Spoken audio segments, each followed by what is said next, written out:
Some fires destroy you, others rebuild you. From trauma to triumph, your pain can become your purpose. Let's become unstoppable. Hello, everybody. Welcome back to B3U, the Big Take Back, what we are leaving behind this season. So we are not just talking about what we've been through. We are talking about what we're taking back, right? So today's conversation is one that speaks to women in leadership, women in corporate spaces, veterans, and women preparing to enter the workforce. We're joined today by Dr. Cherise Turner, the author of Voices Beyond the Degrees, the workplace experience of educated Black women. So I want to thank you all. Thank Pat, my co-host, Pat Smith. Hey girl, how you doing? Doing good. How about yourself? Good. And now I would like to introduce you to Dr. Cherise Turner. How you doing, Hey. Dr. Turner? How are you? I am well. How are you guys? We are doing great. I am so excited. Look, I have been waiting for this interview. I am glad that you had the opportunity. Thank you for the opportunity, having the time to sit with us. So, Dr. Turner, tell us a little bit about yourself and your journey. Well, I'm a whole lot of things. I'm a mother, I'm a wife, I'm a grandmother. I'm highly educated. I have 5 degrees. I worked for a nonprofit for about 23 years, and I experienced a whole lot working there. And some of the things I experienced was like being laid off when you try to get promotions, extra work that you are expected to do without compensation, people coming in getting paid way more than you and you training them. I started noticing things that were happening to me, and I was like, is it just me? It felt wrong. And I was like, I'm a single parent. I got these kids to take care of. I'm scared to say too much because I don't want to lose my job because I loved my job, but I didn't like the way I was being treated. I didn't like the way I wasn't given opportunities. So it came to a head after COVID. Once they had laid me off during COVID, a lot of people got laid off during COVID, but they were able to go back. They laid me off after 20 something years. And then after I fought, they let me come back. And then it was a whole thing about, okay, if I'm working in education and I have 5 degrees, I should be getting paid. Right. And I'm doing 5 or 6 jobs. I'm saving the company money because I know business before I know anything else, Mm-hmm. And then I started getting ignored. Emails weren't being answered. Things weren't being done. And then they laid me off again. They terminated my position, said they didn't need it anymore. And they created a new position for me, which embodied everything I was doing extra for like $2 more. When I seen them bring someone in of a lighter persuasion and asked her to do one thing and gave her $5,000. So I'm just sitting here like, you asked me to take on 2, 3 different jobs and give up my office and want to put me back at a receptionist standpoint with all the demands and only want to give me $2 more. I can't do it no more. Right. And So it's what inspired you to write the Voices Behind the Degrees. yeah, I had to walk away. I called my husband in tears. I was like, this is what they doing to me. And he was like, I had just got married too. And he was like, quit. And I said, I can't quit. He said, you can quit. I got a job. And I packed up my office and I left. And I cried. I was so depressed, I didn't even want to go to work. I used to cry in the closet in the morning, getting ready to go to work. So that period after that, it took me about 2 years to find another job. And during that depression, I was writing, going to therapy. And that's how these books came about. Okay. So from your book, what do you want the readers to gain from your book? What do you want them to get out of it? I want Black women, first of all, because a lot of us, we stand alone. We Right. have a lot of stress. We have a lot of responsibility. A lot of us are single parents. A lot of us are navigating the world on our own because we don't have a choice. We got to be strong. And when you're going through it on your own, when you're going through things, sometimes you think it's isolated. Like this is just it's just me. This is just am I looking into this too much? Am I being overcritical? Am I putting too much on it? Am I being sensitive? No, it's not. You're not being sensitive. It's really happening. All this stuff that we're going through is really happening, Right. and it's unfair. And I want to show it's not just you going through this; it's multiple Black women going through this, and it's not a Yes. coincidence. It's the system design because there's so many of us. Now, I'm not saying that all Black women have a hard time in the workplace.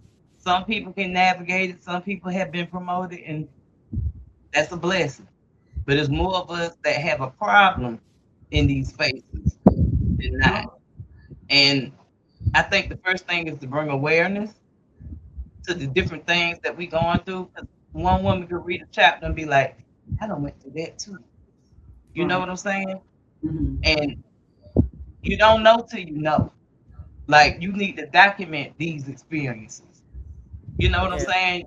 If something happening to you, you need to go to EEOC and try to file a complaint and try to rectify it however you Right. need to. If you need to sue, you need to sue. But it's not easy to do that because I went through that process too and it didn't work for me. They told me I could sue, but what difference do it make if you ain't got no money from the lawyer? Exactly. Because Exactly. companies got money. They gonna drag it out. So if you can't afford to pay a lawyer and ain't nobody gonna take it pro bono, Right. And you're so correct. This happens across the spectrum, not only in the civilian, but in the military sector. We deal with that. We deal with that. mm, People being promoted before us. We got the skill, we got the knowledge, we got the strength. And not only is it just against our skin complexion, but because we are women, we get discriminated against because we have women out there that can smoke a daggone male in physical training, but mm, that male will still get that promotion before the woman. So because yeah, you're correct. You're correct about that. It happens, and it's like, what do you do? Who do you take it to? You could take it to the highest. The higher ups are men. They're going to take that same mentality, that same mind frame. we Um, also have to look at because we're women, we're dealing with double jeopardy and intersectionality. So we get racism because we Black, we getting discrimination because we women, and mhm. especially in those higher positions. So it's a lot of things that we got to go through that we got to navigate, and I think we need each other to be able to join together to help us navigate those spaces. Yes, yes. You are. This is why I'm so honored for you to come on and talk about this, because when we have to change the narrative of being afraid to talk to other Black women, not talk to, but work with other Black women to come together to build that stronghold. You know what I'm Mhm. saying? It is so you do have to be careful of some, but not the many. You know what I mean? Right, There are many of us out here that are ready to, willing to partner, willing to build that stronghold. We can't just say, Black women are this or that, and I don't want to deal with it, and just cut them all off because you blocking blessings by doing that. What are right. some of the common experience educated Black women shared in your research? So I didn't. Look, I should have framed that first. I started this journey on this book particularly when I was getting my doctorate degree. So when I was doing my research about barriers that educated Black women go through, I did a lot of interviews with Black women in the corporate world or Black women in jobs who had been in jobs for a while. And what I wanted to do was find a set of questions to ask them to see if there was a commonality, you know, in different industries. and with multiple Black women to see if their experiences was the same. So what I found was not all Black women go through problems at work. I thought it was all of us. So Yeah. I did find out that there, out of 10, there was one that didn't experience that. But that one came from privilege. Mm. So she came from a mom and dad system where she had both parents. They were well off. She could go to a good school. She didn't have to work out of high school, and she was happy, well, lucky to be able to go to college and not have to work and then go straight into the workforce. And then she learned how to keep her head down and just work. And she didn't push back or nothing. That's why she ain't had no problems. She's not resilient. But everybody who has any sense of resilience, I noticed that they get pushed back and they all have problems. We have problems like the adding more work, the expectation problem, where as a Black woman, you're seen as aggressive if you speak up, Yes. or if you voice your opinion, or if you don't agree with something, you angry, you aggressive. If you decide I'm just gonna go in here and work and I'm not trying to make friends, I'm just gonna work. I'm not being mean, I'm Right. not being negative, but because I'm not friendly like you want me to be, I'm a problem. I'm an angry Now Black. I'm an angry Black woman. Yes. I'm aggressive if I Yeah. say anything. So it's a lot of that. I noticed it was also a lot of overwork.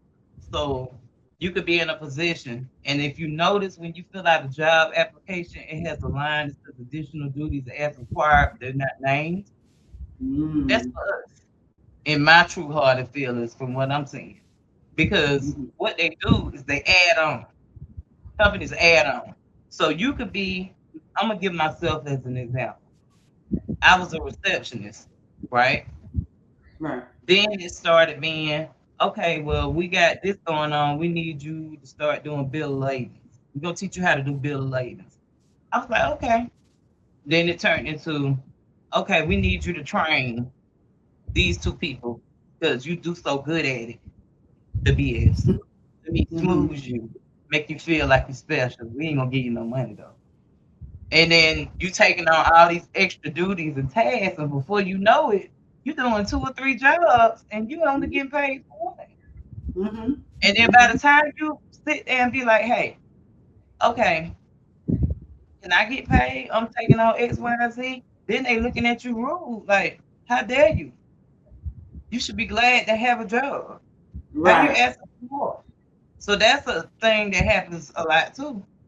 What Um, what surprised you the most out of all of that? Anything surprised you the most? no, because I was going through it myself. I Right. was not surprised at all.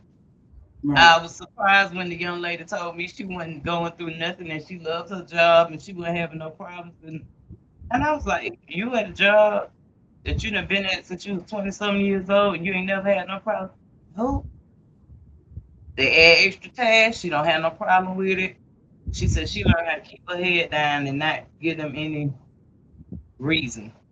And that's And it. I was That's a like, just a form of shrinking to the right. shrinking to the Shrink yourself. Yeah.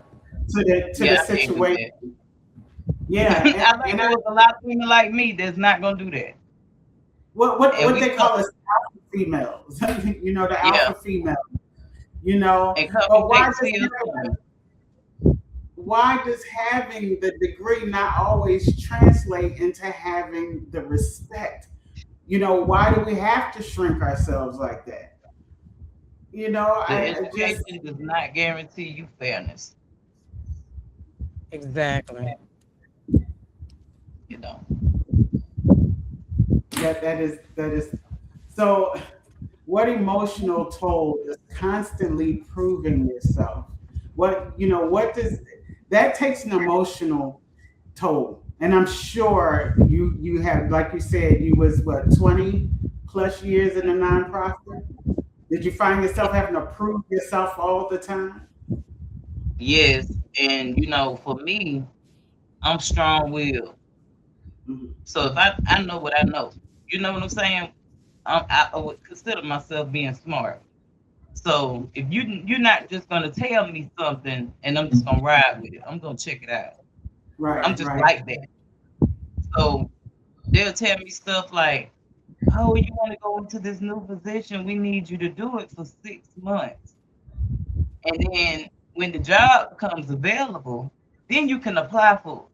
So I'm gonna give you free labor doing this on top of my current job for 6 months, and hope that a position comes open for this, and then I gotta apply for it and see if I'm chosen, and then we can talk about how much you're gonna pay me." That don't make sense.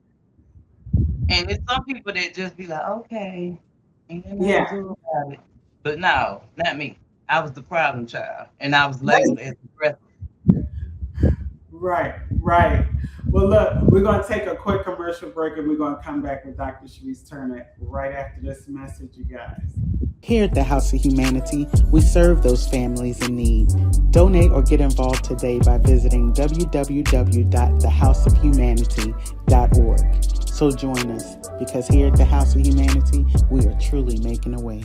So welcome back after the commercial break. Look, Dr. Turner, this is amazing. But look, when we think about certain things, right? Why do so many women remain silent about these experiences? Why aren't they more vocal about what's going on?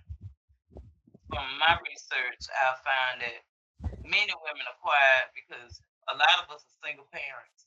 We single parents running households. Well, we got to take the load for everything. So if we unemployed, the children suffer, we suffer. Excuse me, we gotta have a roof over their head. We gotta have transportation to get to work. If I voice what I need to voice, and they get rid of me, then back in the days you probably could find a job easier. But now that we got what we got going on politically in this world, I mean, it's real hard to find a job. So people is treading real lightly on what they say and what they do, because it took me with 5 degrees, it took me almost 2 years to find a job, and the job is paying less than what I was making. I was going through depression because I was like, I just knew that it had to be a better opportunity out here for me with all this education and my work ethic. Nobody would give me a chance. Everybody, I filled out 375 applications. I got 14 interviews. The last one was the one that hired me, and they paid me $10,000 less than I was making when that other job laid me off. So I'm behind the corn now. So it's like I regretted it for a minute, and as I started writing can be therapy for you. Yes, I it go to can. therapy and I write about everything that happened to me. So as I'm writing it, when I was writing out my paper for the EEOC, telling them what was happening, as I'm writing, I'm looking at all this stuff that happened to me. Taking out of work, happened. I mean, going to the doctor, crying, can't stop crying because I'm so miserable. Doctor taking me out of work, talking about I need to see a psychiatrist, stuff like that. I was just sitting there like, I can't leave. I gotta take care of these children. I can't risk not having no job. What am I gonna do? So I think a lot of us are, because of the structure of our people and the breakdown of the households and what we have to carry, it makes us suffer. We allow the suffrage because we have so many responsibilities and we don't feel like we have a way out, and we don't want to risk not having a way out. You know what I'm saying? Right, Yeah. right. Do you feel Like I that had it to was take this lower paying job. I had to take it because I needed a right? job, or we're gonna lose everything because it's on me. You know? Do I you wonder. feel that there's a difference between the Go ahead, Pat. I'm sorry. I think we overlapping each other. I'm sorry. Do you feel that there's a difference? That there was a difference in the field that the women were in. That one field was more likely than another to have issues than the Nope. other I one. thought that it would be more concentrated in the corporate sector, which it is. It's heavily trying to keep people at a certain level and not letting them progress and that kind of thing. That happens a lot in the corporate sector, but it happens in all sectors, even Family Dollar. I had a manager that worked at Family Dollar. She was there for 10 years. She was going through not being able to be promoted, overworking. She said she was working so much she didn't even have time for her children. But she was making $14 an hour as a manager. 10 years. $14. $14. That's crazy. That's diabolical, as my daughter would say. That is diabolical. Yep. One of the things that I see among veteran women and women in leadership is that even after earning our place, we often still are expected to prove ourselves. You know, you can do all that you can do, and you know, in the military, you know, you can you know, get that high PT score, you could get all the education that you need, and you still have to prove yourself that you're good enough to lead troops and soldiers, right? So do you see any similarities between corporate environments and leadership environments such as the military? Do you see any similarities with that? Yeah, it's the same. Just like what you said, you can be top notch. You know, my argument was always, how am I making less than the people I'm training? I'm more educated. The only person that has just as much education as me was the VP. So I'm what they would call a lower end manager. And then you have this vice president, and me and him right here in education. I'm EDD, he PhD. The only difference in those two is one is research focused. But as you see, I've been doing research as well. So it's kind of like I'm looking at him like, why am I not being paid? This is education. Why am I not being paid? And it's like, we're gonna put it in the budget for next year. Next year comes, he done got fired. Now don't nobody know nothing about it. And they had to know about it because they took my PTO when I came back from COVID and made me start over as a new employee after 20 years. So when he went to them and said, look, I'm an ally.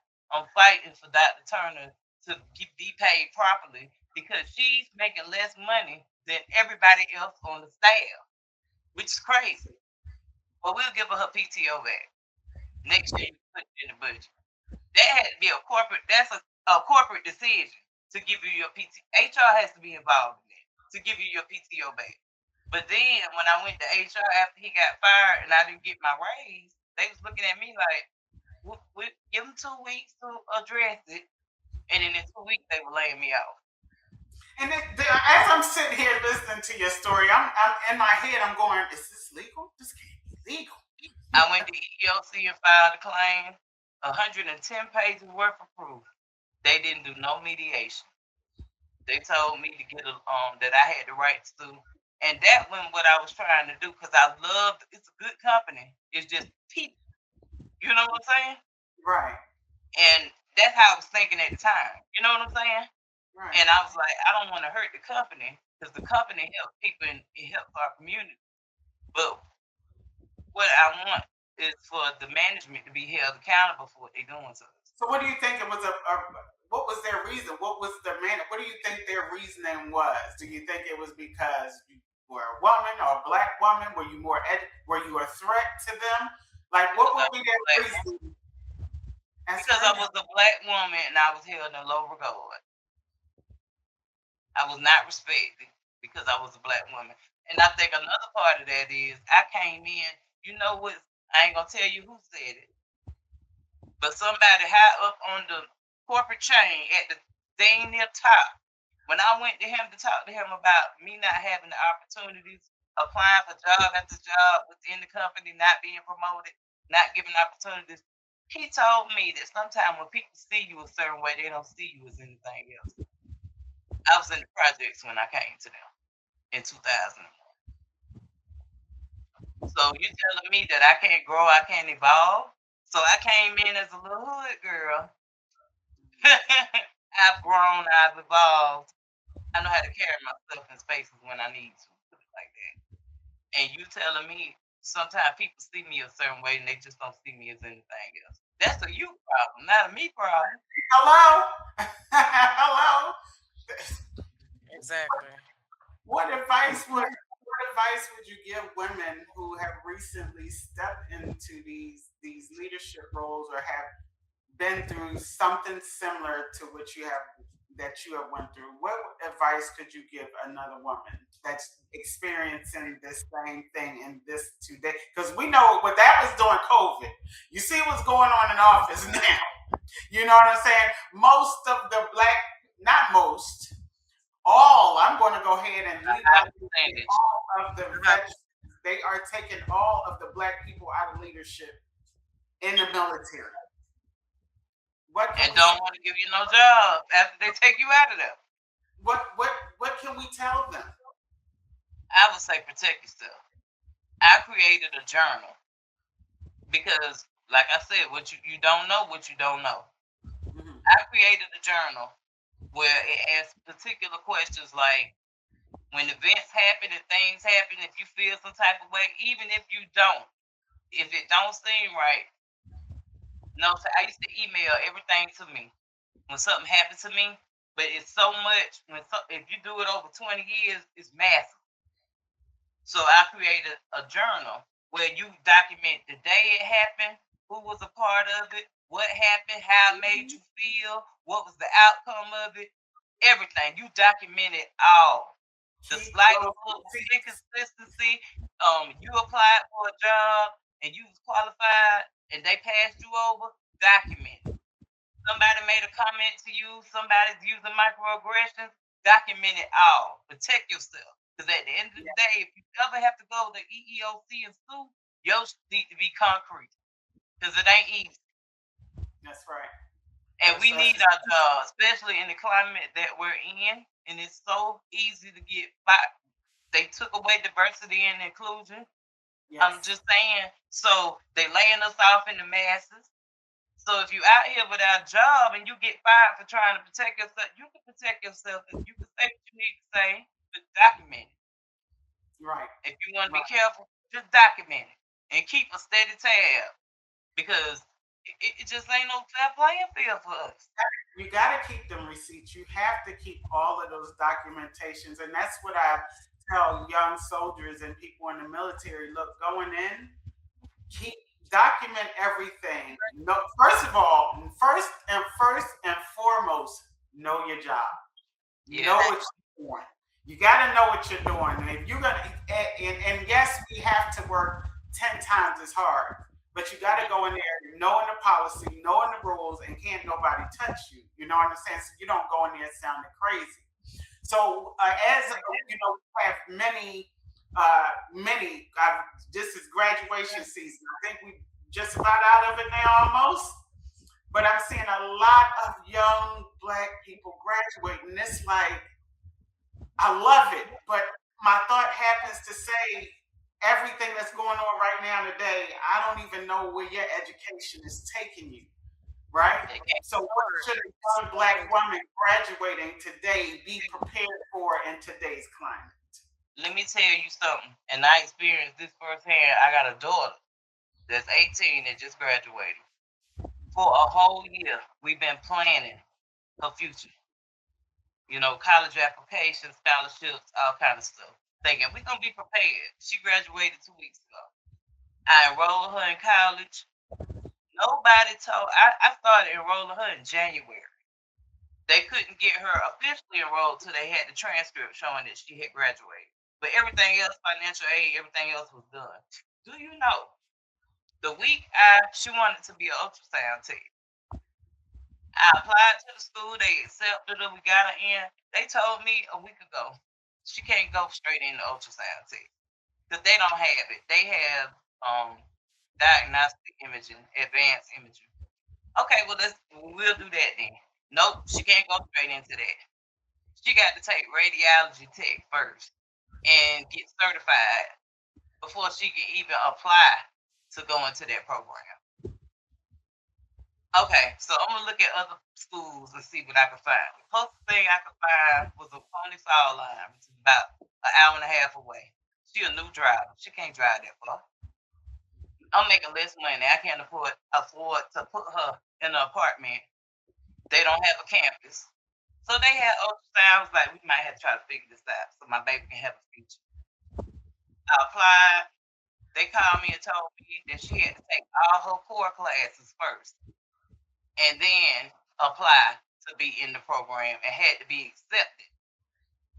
So now we got to jump through all kind of hoops to even go to school. And then X amount of programs aren't funded anymore. Graduate degrees, can't get graduate loans anymore. So now we can't get the education we need. And then they're keeping us out of the jobs. So she can't even get a job at Family Dollar. She been looking for a job for months. She can't even find a job. I can't find a better job. I've been applying, still can't find a better job. I'm not even getting interviews. My husband been looking for another job. Neither one of us, out of 3 people looking for a job in the same household, we're not even getting interviews. I know a lot of other Black brothers and sisters who looking for work, trying to do something, who've been a victim of this layoff, this mass layoff. We can't get no jobs.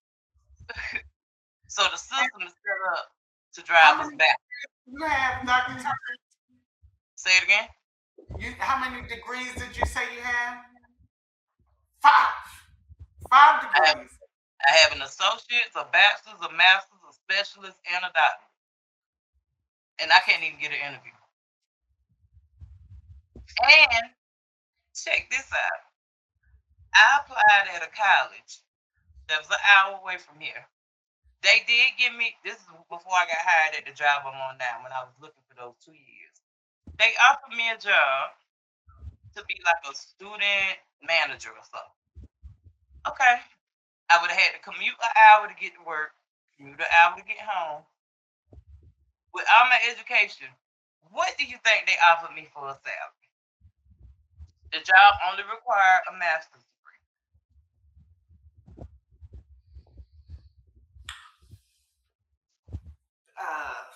The more that you think. I don't want to be too far out there. I don't know, 75, 80? 43. Okay. A master's degree? It required a master's degree, and I had 2 more degrees on top of that. They offered me 43.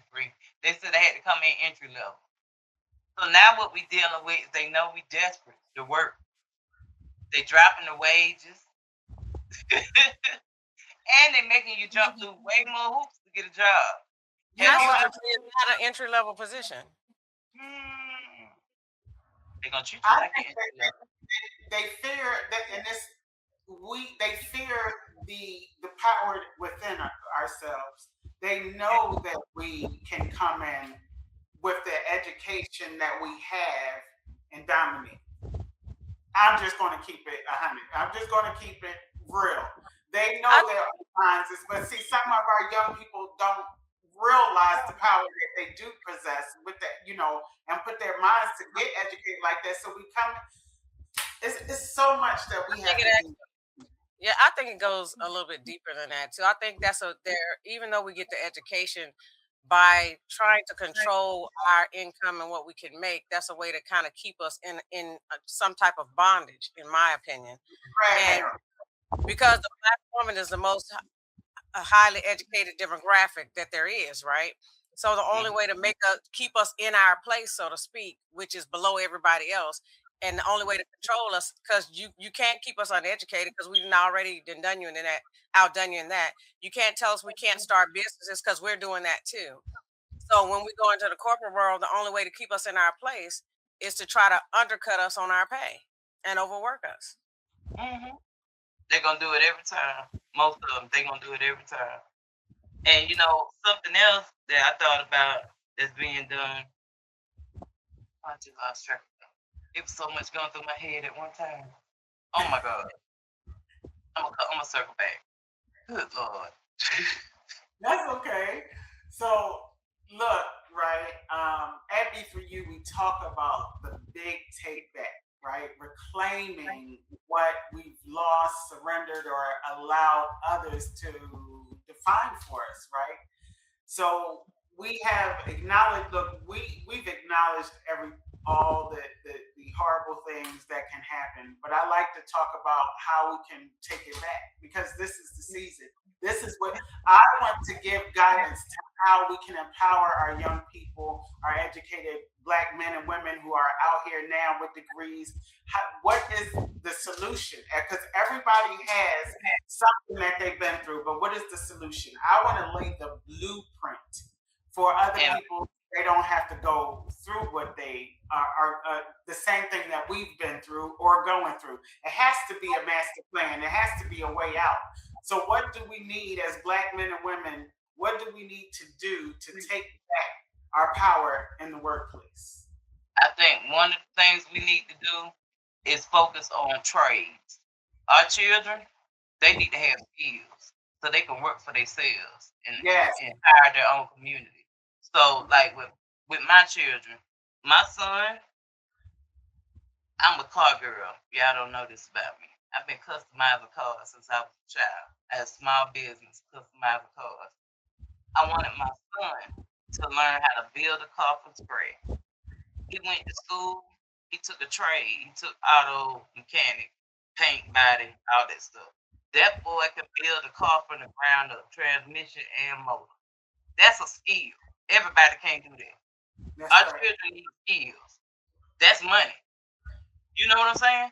So once you learn a trade that can make you money, you can build a business off of that, and then you can hire people in your community to work for you. That's uplifting your community. We need to do that. We need to teach ourselves that. Everybody's not an entrepreneur. Everybody don't have the gusto to get out there and start a business. Everybody don't have the know-how, the inspiration, the gun to do it. So they need to work. So if they need to work for somebody, let it be for you. Get out there, and for those of us that are encouraged, if you can make a business where you can make money, do it. Right. And then hire your own people. I heard a lot of things about boycotting and, don't buy this from this person, don't do this, do that. Oh yeah, I think we're boycotting the Asians now, right? It's some things that we don't have, right? So if we like this Yankee Kankalon, whatever this is, we don't make it. We don't know how to make it. It got to be outsourced. So if you boycott the people that you get it from, and that's how you wear your hair every day, and you ain't willing to go natural, what you gonna do about it? You're gonna be sneaking, buying it. You still gonna be patronized.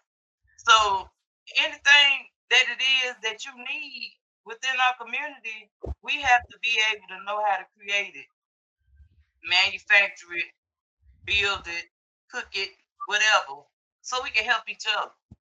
Right. Because if you notice with other races, they can hate each other good. They bind together. They can hate each other guts. They will give each other jobs. They could come straight out of prison with nothing. All they need, one of they fellas don't even know them, will give them a job. Us, I talked about this in one of my books, Crabs in a Barrel. Yes. They got us in the crabs in the barrel chokehold. I, as an entrepreneur, have experienced this. I come out with I'm talking about, I do everything. I do taxes, I fix computers, I fix phones, I customize cars. You think I had plenty of money. I've seen people who's supposed to be my friends will go over across the street to so-and-so in them instead of patronizing me. If I need something and I go to them, they will, put your foot around, won't respond to me. They ain't got time. They don't provide that service anymore. They don't even want to help me. Because I'm driven and it looks like I got more than you got. You feel some type of way about it. And this is the mind. I had did a interview with my father a while back, and he was born in the 50s, the 40s, 50s, growing up in that time frame. And it's like they have created for us a mindset of that crabs in the barrel. But they hire one at the top and give them the privileges and make them keep the rest of them down. Exactly. But it's regular life. And I might, people may give me some negativity about this, but the way we were just talking about how we're boycotting with the Asians. Here's my thing. I said, well, why am I going there? Everybody is not, like we say, everybody is not the bad apple, right? Right. So why am I going to boycott all the Asian people? That's like a black person go do some trash, and not all of us understand. They're trying to hang us out. We can do it. So I am big now in for humanity. That is my field. That's my profession, the human race. Right. Why is it that just because this one black man has treated you bad, now all black men is garbage? No, it's some out there. Now this one Asian dude gets on the internet and says something crazy. Now you damn all we're gonna boycott him. Well, I like Kevin. Kevin, keep me straight. Now, it may be the majority. Like I live in an all white neighborhood. We are the only black family in this neighborhood. There's nobody coming over here harassing us. I could go out there, whatever. Whether we disagree or whatever, with whatever it is, one thing we keep is respect. And that's what we need to learn in our community. And I want to caveat on another thing that you said, which was so on point. I was just talking to my daughter, and Mom, I don't know how you do it because I'm not an entrepreneur. I just can't do it. But I said, hey, baby girl, you don't need to be the entrepreneur, but I'm creating these spaces for you to work in them. Maybe you could manage them. If you don't want to manage them, then hey, you can go over there. You could be the secretary. You could be the behind the scenes. You could, be doing things like that. But we need to create these things. I hate when people say we boycott Walmart. Well, where are the people going to shop that only have a Walmart? Then somebody needs to get in here and be creative before y'all start saying we're going to boycott something. Where's the black person with the creative mind to create another store? It's a whole lot of that. People are individuals. People are individuals. Now, if the company did something wrong, we have to stop being that way. And I really want our communities out here, black and brown people, we have to stop going against each other and coming to get in where you fit in. I'm not going to ride with every woman out there and go on girls' trips. I'm going to ride with the tribe who's for me. It's just so much that I can say about a lot of the things. We have a lot of transforming the mentalities that we have. Yes. We have to stop shrinking ourselves and start showing up fully for ourselves. And just because one person does something bad, stop that, because we can all learn from each other. You know what I mean? Now, I would say we can learn learn and grow in our own race, because the other races outside of the black race, like you just said, I live in where the Indians or Hindus or the Indian people, that there'll be 50 of them in the house. And they all the next person to go to college, they keeping their money. You know what I'm saying? Yeah, we got to change our mindset about a lot of things. Yeah. We don't know what we don't know. We need to learn it and teach each other, teach each other. But I feel like we're all taught to get 18, go out there, get a job, get your own house, get your own car, get your own thing. We're not taught with the mindset of the Asian Pacific people or the Japanese or any of them, where they value the elderly. They stay in the home. They don't have, a lot of those countries don't have nursing homes. They don't put their elderly people in nursing homes. They live generationally inside of a large home. So if 3 generations inside of a large home, then everybody still gets to save money and gets to put money away for college and gets to put money away in savings, gets to invest in different things. And I think that's the kind of stuff we need to think of in the military, in Black people, because everybody, if you have a family of 5 kids, all 5 kids and everybody's going out to get in a house and car, and then COVID hits, and 3 of the 5 lose a job, and now they done lost their house. You see what I'm saying? And everybody's like, well, where I'm going to live? Well, you should be able to look over to your brother and sister, and y'all should be able to consolidate families, if at all possible, and live generationally, instead of letting your sister and your brother and your cousin and your friend fall and not help if you have the ability to. Because in those cultures, those Asian cultures, they don't do that. They pick everybody up and they stay generationally, and that's how they keep the wealth within themselves. But it's also about the mental health. A lot of us Black people have mental health issues. We have mental health issues, but it takes somebody to say, hey, you got to get some help. And then the other thing is boundaries. We need to establish some boundaries in order to establish and protect our peace and our power. Because, Exactly.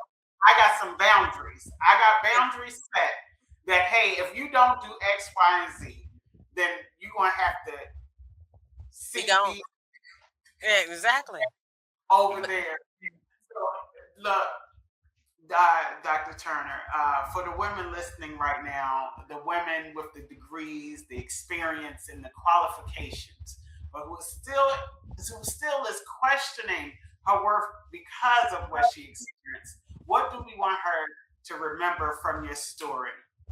We want her to remember that there are such things as isolated incidences, but the stuff that you're going through, it's not just you. There's a lot of other people going through it too, and you can't let it break you, and you can't let the world stop moving. You just got to find another way out. Always have faith in yourself and your ability, because you are strong as you feel. So, for me, with my self-talk, it was like, I can't give up. I can't stop trying.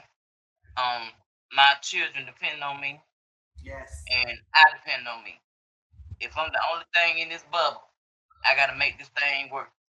So, however, if I got to take a job paying less, and I got to take 2 jobs, which many of us are working 2 jobs. You got to do what you got to do, but try to figure out a way out of it while you're doing what you got to do. If you can figure out a business or a skill you can acquire to make money on the side and see if it can build you up, that someday be a full-time job, let's do it. That's right. Don't be afraid to take a risk on your own for you. You know what I'm saying? If you're gonna work hard for somebody else, you might as well work hard for yourself. Hello. Hello. I just want to take people some time to say, did you just hear what she said? Did you just hear that? Oh my goodness! Look, the voices behind the degrees. What else do you have coming out, and where can we find it? All of my books are on Amazon. All you gotta do is go in and type in Dr. Cherise Turner. I did a poetry book where it's like a whole section. When work stuff I was going through, it inspired me to write. So I wrote a book about the incidences that was happening, but it was in poetry form, some of that stuff. Of course, about the voices behind the degrees. Yes. This one is, I took the research questions that I used for my dissertation, and I broke it out into sections. And I did protect the participants as usual. You won't have their real names or places, but you get to see their answers to what they gave me. So you can see the commonalities and what's going on between different sectors and different types of Black women and what they went through and how they answered those questions. And then I have breaking barriers. This one is about the lived experiences of Black women in the workplace. So this one goes a little bit deeper than the voices behind the degree. This is their actual feelings and comments and discussions that I had with some of these interviews that was telling me about the stuff that was going on with them in the workplace. So that gave me like, well, that kind of happened to me. And then tell me your story. So I put that in a book form so we can see what's been going on with other people, and we can look at what we go through and be like, okay, this is how they handle it. Let me see what I can do for me. I created some workplace journals. Like I told you, document everything. You email it, make you a separate email, and nothing go there but whatever you need for the workplace to document. That way everything will be in one place and you write it down. You got one for us. Yes. I got one for multicultural women. And men need it too. That's right. Come on. Come My on. brother is a black man and he was going through discrimination in the workplace and all kind of stuff. So I was like, he needed to. That's And right. then I also have one. I don't know if I can show you. So it's called Working While Being an Educated Black Woman. It's the lived experience of black women in the workplace, of course.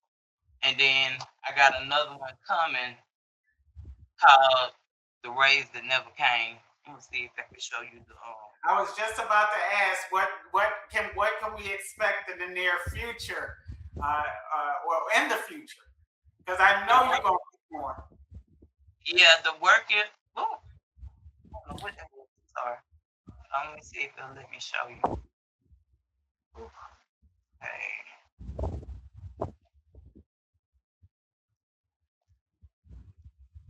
All right. This one came out last week.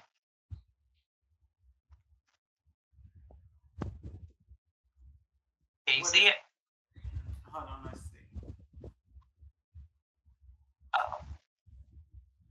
Hold on. Is it wrong?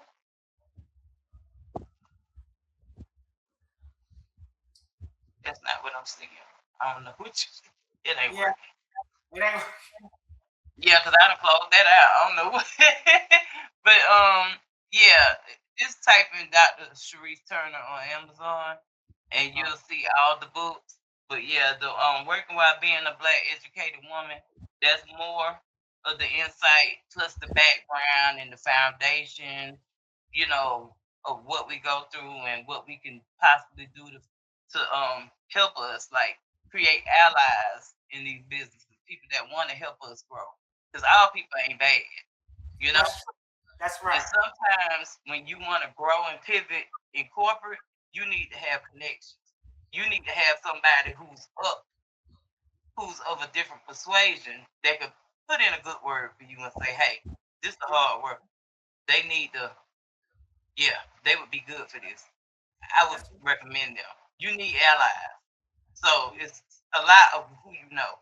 I also am working on The Rays That Never Came, based on a true story.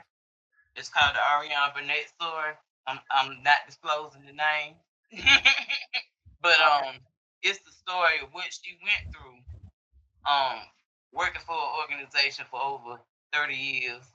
I had to try to change it in and out to protect the people, but over her 30-year journey, what she went through in that establishment and how it ended with her leaving that establishment and what happened to her after that. So I'm in the making of getting that one out next. That'll be my last one for now. Then I got to get back to focus. For now. Yeah, I got to get back to focusing on finding a better job because they making it impossible for us to live. Can I say something? I remember what I was going to say earlier. Okay. The system, if you notice, the goalpost is always moving for us. So way back in the days, it used to be, okay, if we got caught reading the book, get your hand chopped off, get killed, all kind of stuff, because you ain't supposed to read. So then when you start reading and you're free, then it's, okay, well, you just going to do a factory job. That's what we want you to do, a factory job. You're going to go to school. Oh, okay, you're going to go to school, you got to have at least a high school diploma. Knock that out the water. Oh, no, you got to have a degree. Knock that out the water. We're going to get more than a degree. We're going to get a couple. So now Oh, well, let's change it. Well, those degrees don't matter. Nursing degree don't matter. This type of degree don't matter. So now it's like, okay, now they don't matter no more. So if you can't get the education to get this degree, now we're gonna kick in diversity and inclusion. But we ain't got to make sure that we got an equal playing field where it's X amount of you and X amount of us. We can have all us if we want to, and we ain't gotta hire you. So now it's just making it harder and harder. At one point in time, it was like, okay, well, let's attack the black men, keep them out of jobs. That'll break the foundation for the black family. So then they're gonna suffer. But then we came in and said, oh no, we ain't gonna suffer, but we gonna work. We gonna make sure it's all right. So with what he lacked, we gonna bring it to the table. And that's why it's so many masculine women, because we ain't have no choice. That's right. So now they know that we'll stick together, and we'll told it. They gotta take it away from us. So if you take it away from us and you done took it away from them, what's left? Nothing but going back. So now it's a pivotal time in our lives where we have to figure out how we're going to fight it. We got to try to create businesses. We got to try to level up, create opportunities for each other. We got to support each other. Yes. If you know that somebody who looks like you got the same thing you can go to Sally and Sam and get, why wouldn't you buy it from them? You should support your community. That's where you live. That's where you thrive. You need each other. We need each other. So I think a problem is they got to get out. Some people got to get out of that crab in the barrel mentality and understand that this is bigger than all of us. This is affecting all of us. If we don't stick together and find some kind of way to grow within our community and help ourselves and each other, what are we going to end up? We will perish as a people, as a unit. But Dr. And that's Cherise the plan. Yeah, but not on my watch.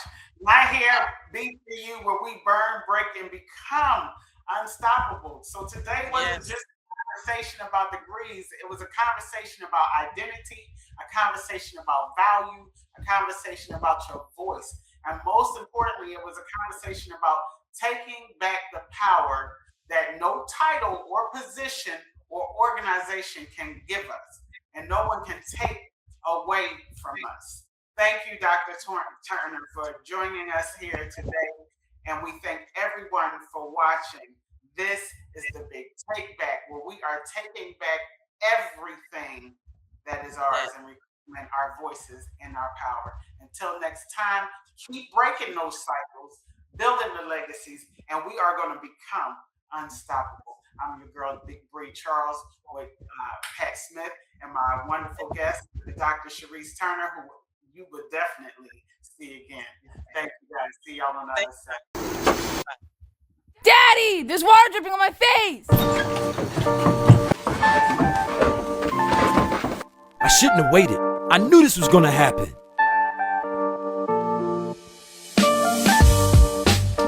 A new roof feels like you have a brand new house. Call us now for your free inspection. I love my new roof. It's awesome. We look like we have a new house.